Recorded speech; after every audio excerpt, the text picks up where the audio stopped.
Hello everyone, मैं हूं doctor प्रीति और आप देख रहे हैं मेरा चैनल स्टडी फार्मेसी। तो आज के इस वीडियो में हम बात करेंगे क्लोनिंग वेक्टर के बारे में।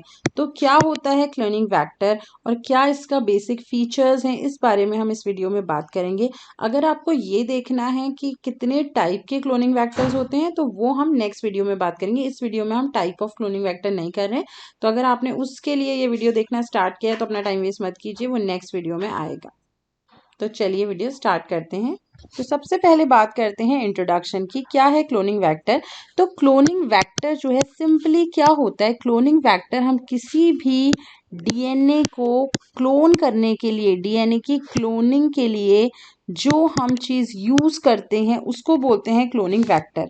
ठीक है, डीएनए की क्लोनिंग करने का मतलब क्या है, जब हम बनाते हैं आरडीएनए, आरडीएनए का मतलब होता है रिकॉम्बिनेंट डीएनए। ठीक है, तो अगर हम रिकॉम्बिनेंट डीएनए बना रहे हैं तो रिकॉम्बिनेंट डीएनए बनाने के लिए हमें जिस चीज़ की ज़रूरत होगी वो है cloning vector. Without cloning vector हम क्या है आरडीएनए नहीं बना सकते, रिकॉम्बिनेंट डीएनए पॉसिबल नहीं है।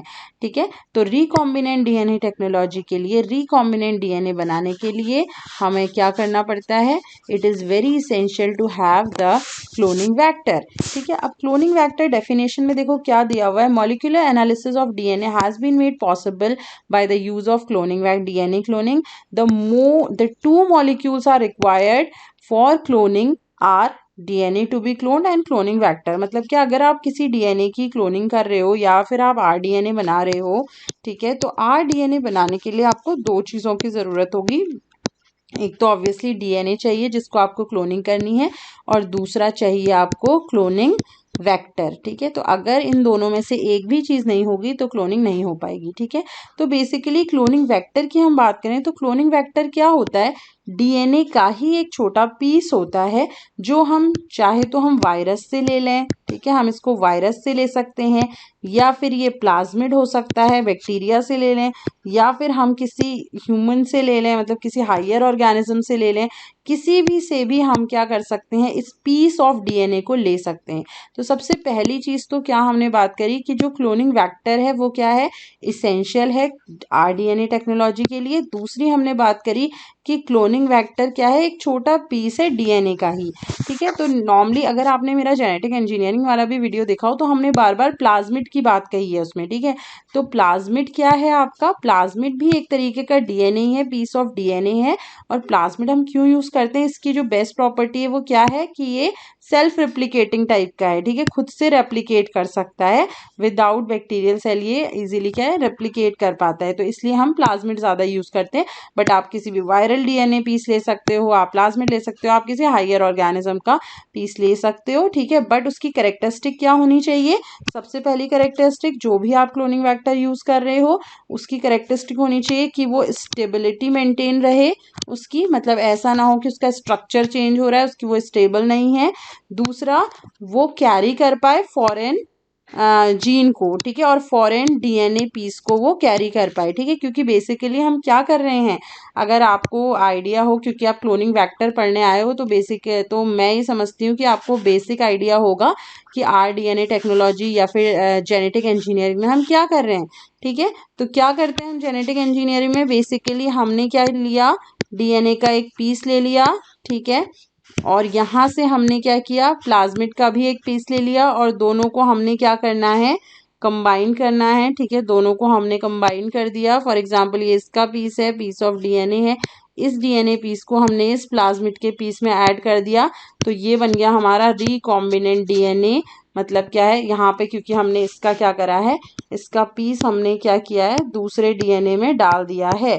ठीक है, तो बेसिकली ये है, तो ये जो प्रोसेस है इसके लिए हमें क्या चाहिए पड़ा, क्लोनिंग वेक्टर चाहिए पड़ा। ये क्लोनिंग वेक्टर है प्लाज्मिड।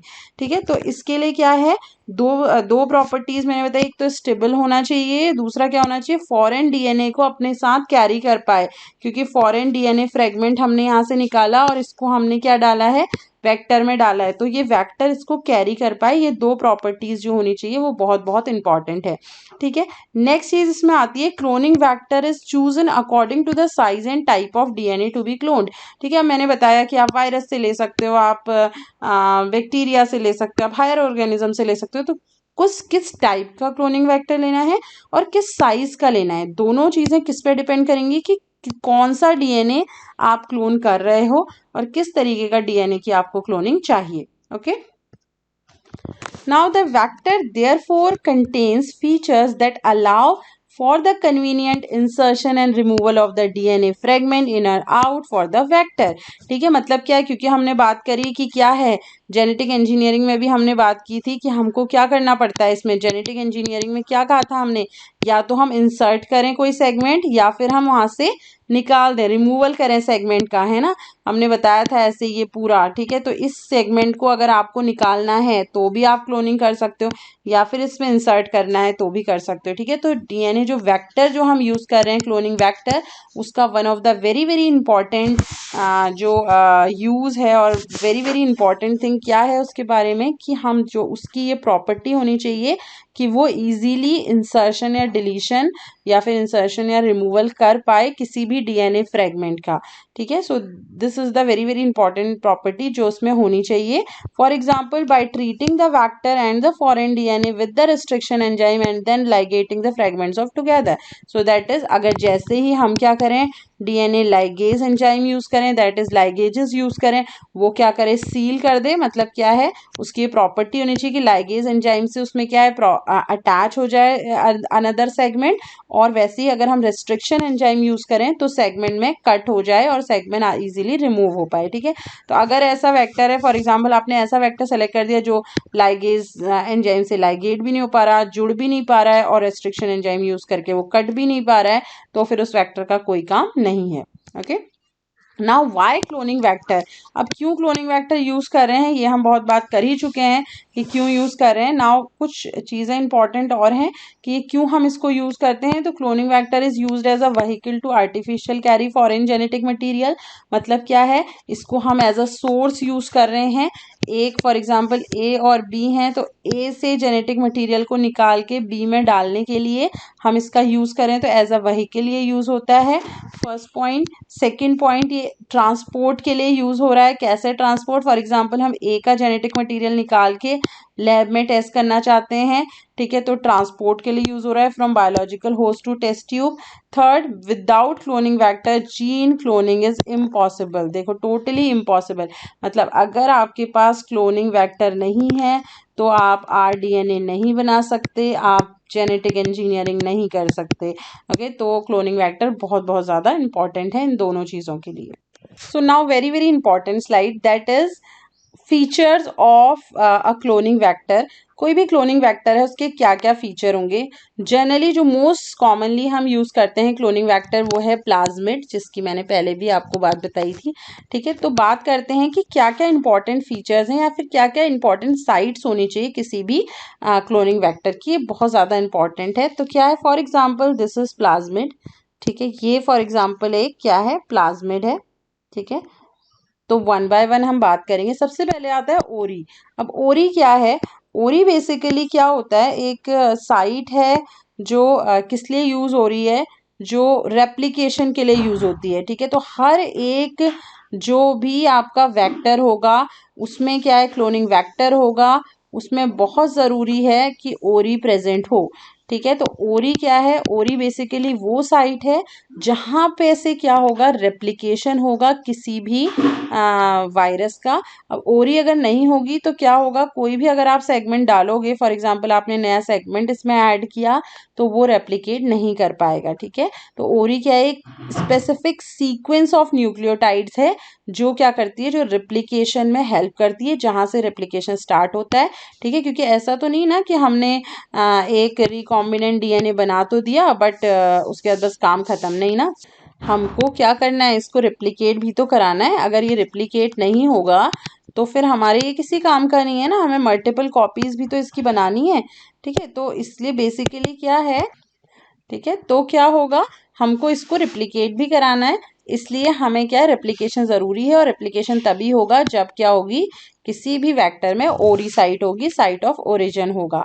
ठीक है, तो ये बेसिकली क्या है, जैसे ही हमारा क्या है, कोई भी फॉर एग्जांपल हम नया सेगमेंट इसमें ऐड करते हैं तो ये क्या है, ओरी ही रिस्पॉन्सिबल है इसके रेप्लिकेशन के लिए। मतलब जैसे जैसे हमारा क्या है, ओल्डर डीएनए जो है, ओल्डर प्लाज्मिड रिप्लिकेट होगा, साथ में वो सेगमेंट जो हमने अटैच किया है ये भी इजीली रेप्लिकेट होगा विद द हेल्प ऑफ ओरी। ठीक है, तो ओरी के बारे में तो ये इंपॉर्टेंट चीज़ है। अब बात करते हैं next is cloning site. Cloning site क्या है? अब हर एक बैक्टीरिया है, हर एक प्लाज्मिड है, बेसिकली क्लोनिंग वेक्टर है, उसमें होती है एक क्लोनिंग साइट। ठीक है, क्लोनिंग साइट का मतलब क्या है? सिंपल, अगर हम बात करें क्लोनिंग साइट का सीधा सीधा मतलब है कि जहाँ पे वो साइट जहाँ पे हम क्या कर सकें, कोई भी सेगमेंट को इंसर्ट करते हैं उसको वो होती है क्लोनिंग साइट। मतलब क्या है, क्लोनिंग साइट ही वो साइट है जहाँ पे हमारा रेस्ट्रिक्शन एंडोन्यूक्लियस या फिर लाइगेज एंजाइम एक्ट करता है किसी भी स्पेसिफिक सेगमेंट को निकालने के लिए या फिर डालने के लिए। ठीक है, तो ये क्लोनिंग साइट नहीं होगी तो ऑब्वियसली क्या होगा आपका, ये साइट नहीं होगी तो हमारा नहीं हो पाएगा क्लोनिंग वेक्टर। ठीक है, नहीं रिकॉम्बिनेंट डीएनए बन पाएगा, क्योंकि अगर इंसर्शन और डिलीशन ही नहीं होगा तो फिर क्लोनिंग वेक्टर तो हमारा कैसे रिकॉम्बिनेंट डीएनए बनेगा। ठीक है, तो ये साइड भी, क्लोनिंग साइट भी वेरी वेरी बहुत इंपॉर्टेंट है। ठीक है, मल्टीपल, ये क्लोनिंग साइट को कई जगह आपको एमसीएस लिखा दिखेगा। एमसीएस मतलब है multiple cloning sites. Multiple cloning sites मतलब एक ही जगह पे बहुत ढेर सारे एंजाइम्स जो हैं वो आप एक्ट करा सकते हैं, DNA like restriction endonuclease enzyme, इस पोर्शन को क्लेव करने के लिए, मतलब यहाँ से सेगमेंट को निकालने के लिए। हो सकता है आप ई कोलाई रेस्ट्रिक्शन एंजाइम डालें तो वो यहाँ इस जगह से क्लेव करे, दूसरा एंजाइम डालोगे वो दूसरी जगह से क्लेव करेगा, बट क्या होगा, मेन सेगमेंट जो है वो यहीं से जो हो रहा है वो ब्रेक हो रहा है। ठीक है, तो ये सेकंड हो गया। थर्ड इसमें आता है, थर्ड में आपको पहले दिखा दूं, थर्ड है आपका सेलेक्टेबल मार्कर। ठीक है, अभी सेलेक्टेबल मार्कर क्या है, थर्ड साइट होगी इसमें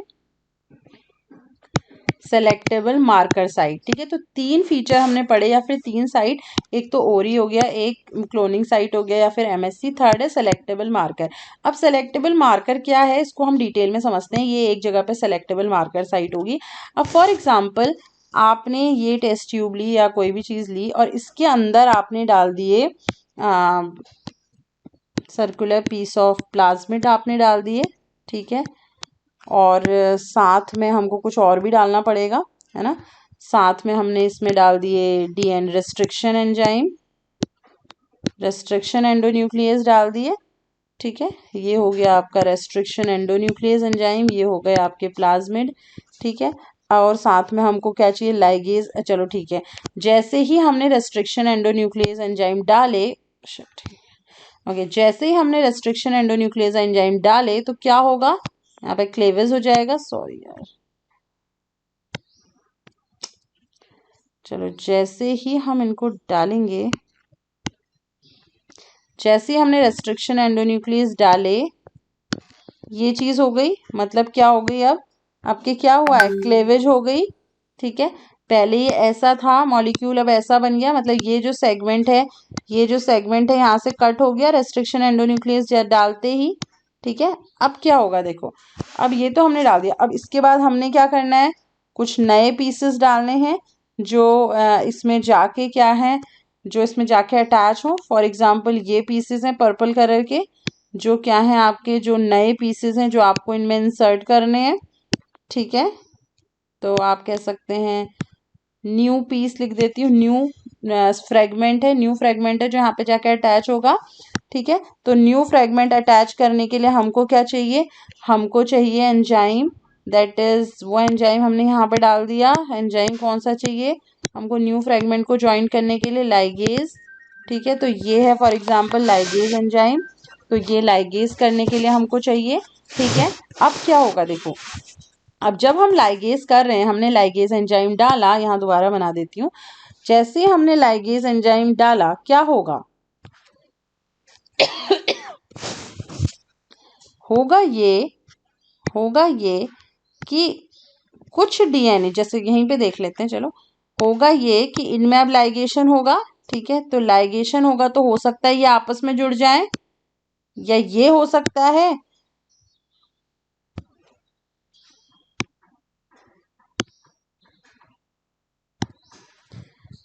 एक पॉसिबिलिटी है कि ये आपस में जुड़ जाएं, या दूसरी पॉसिबिलिटी क्या है कि ये जो न्यू पीस है ये जुड़े। ठीक है, तो मतलब क्या है, या तो इस तरीके का बन सकता है, ए पॉसिबिलिटी ये है, बी पॉसिबिलिटी ये है, या तो हो सकता है कि ये दोनों आपस में जुड़ जाएं, या ये हो सकता है, या तो ये हो सकता है ये आपस में जुड़ जाएं, या ये हो सकता है नया पीसी इसमें आके जुड़े।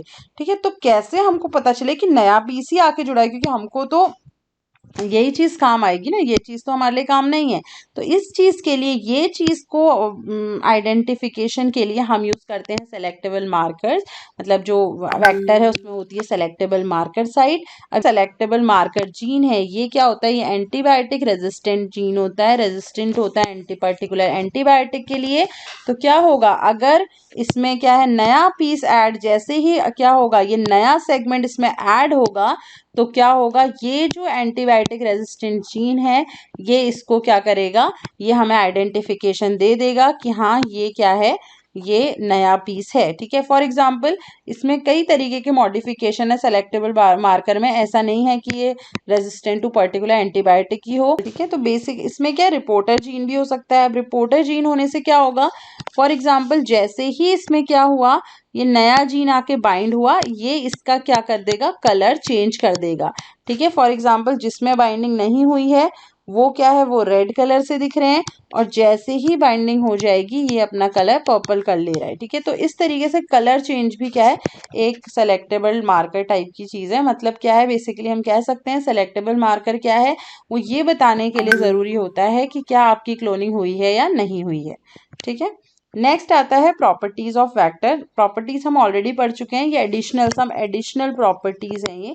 तो एडिशनल प्रॉपर्टीज क्या क्या होती हैं, it should B short and small, छोटा होगा तो इजी होगा रेप्लिकेशन, कंपैटिबल होना चाहिए होस्ट से, ऑब्वियसली अगर कंपैटिबिलिटी नहीं होगी, इनकम्पैटिबल होगा तो क्या होगा, वो नहीं हमारी क्लोनिंग हो पाएगी। अदर वेक्टर्स के साथ इनकम्पैटिबल होना चाहिए, should become high in copy number, मतलब क्या ज़्यादा से ज़्यादा कॉपी कर पाए नंबर्स में, तो वो ज़्यादा ज़रूरी है। It should able to express itself utilising the host mechanism, so host machinery. So basically क्या है, जो हमने एक बार अटैच कर दिया जिसमें हमने नया पीस, तो वो उसके साथ रिप्लिकेट इजी हो पाए, मतलब उसकी मैकेनिज्म को बहुत इजीली अडेप्ट कर पाए। It should be able to move under two systems. ठीक है, ये बहुत बहुत इंपॉर्टेंट पॉइंट है। मतलब क्या है, जो भी हमारा वेक्टर होगा उसकी ये प्रॉपर्टी होनी चाहिए कि हम उसे प्रोकैरियोटिक एंड यूकैरियोटिक दोनों के बीच में यूज़ कर सकें, तभी हम क्या है, ह्यूमन जो हमारा जीन है उसको भी हम बैक्टीरियल जीन के साथ कंबाइन कर पाते हैं। तो यही इसका रीज़न है। तो ये बहुत बहुत ज़्यादा इंपॉर्टेंट पॉइंट है। Last is the types. तो टाइप्स में आपका प्लाज्मिड है, बैक्टीरियोफेज है, कॉस्मिड है, BAC that is bacterial artificial chromosome, next yeast artificial chromosome YAC, then human artificial chromosome HAC, और देन रेट्रोवायरल वेक्टर। सो ये सारे वेक्टर्स के एग्जाम्पल हैं क्लोनिंग वेक्टर के। इनमें से कोई भी टाइप का वेक्टर आप यूज़ कर सकते हैं for the process of cloning. ये वेक्टर्स डिटेल में मैं अगले वीडियो में डिस्कस करने वाली हूँ, तो अगर आपको इसके बारे में डिटेल में देखना है तो आप नेक्स्ट वीडियो देख सकते हैं। So thanks for watching, and अगर आपको वीडियो अच्छा लगा हो तो लाइक शेयर सब्सक्राइब जरूर करिएगा। So thank you.